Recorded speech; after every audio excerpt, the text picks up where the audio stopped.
terbalik nanti Oi.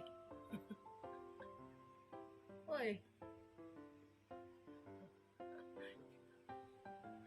Jatuh nanti terbalik badan tu.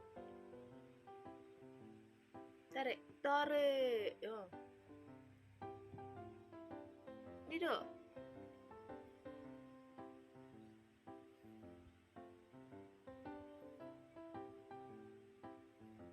Bentar lagi jatuh.